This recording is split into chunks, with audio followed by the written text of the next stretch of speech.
Yeah, I think the hard part is they're making decisions at such a young age that they're still going to develop into people over the next 2 years. More, they're going to develop more things, obviously, physically, but in the mind is where they're going to take probably the biggest leaps. And so 2 years later, they're going to be different people almost. They're going to know more of what they like, more of who they are.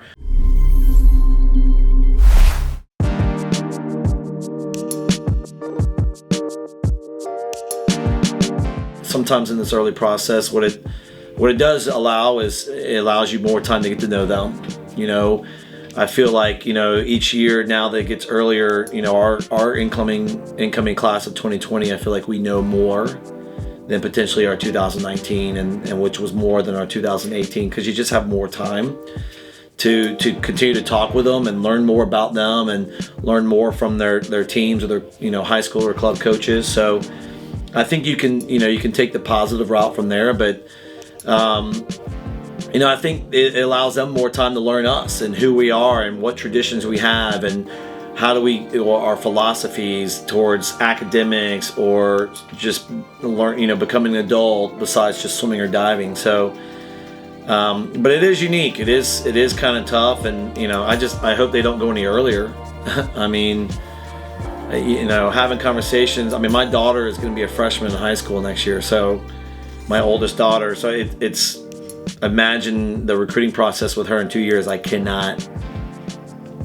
imagine it.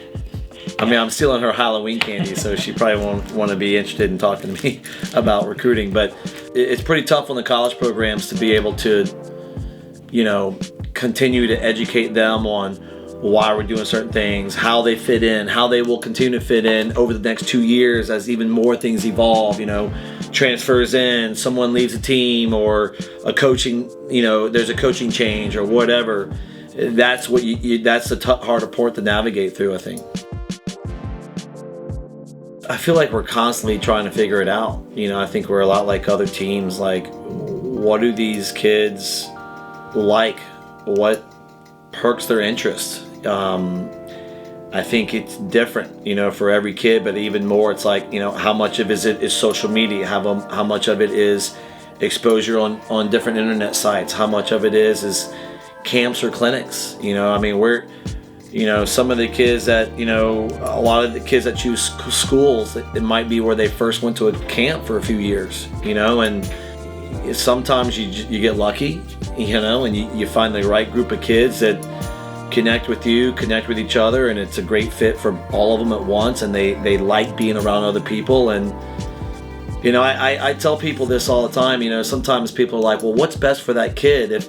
If their friends are going there, is it best for them? But people got to also remember that most of the time kids can swim fast wherever they go. If they choose to be disciplined and make the right decisions, a lot of times you're going to swim fast.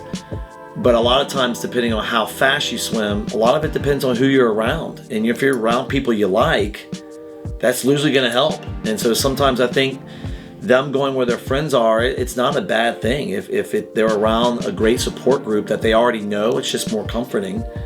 So I think that's something that, sometimes people on the outside, they look at and they're like, man, just because this person went there doesn't mean you have to go there. I mean, no.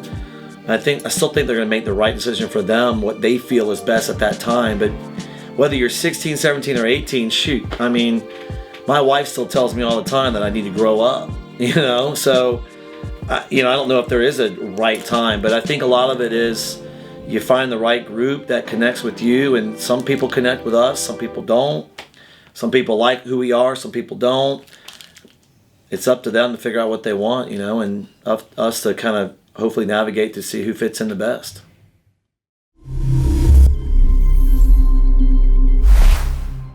Hey, do you love SwimSwam as much as I do? Do you want hours of endless practice footage, race video, and a guide to the best pancakeries in the country? Then subscribe to our YouTube channel below.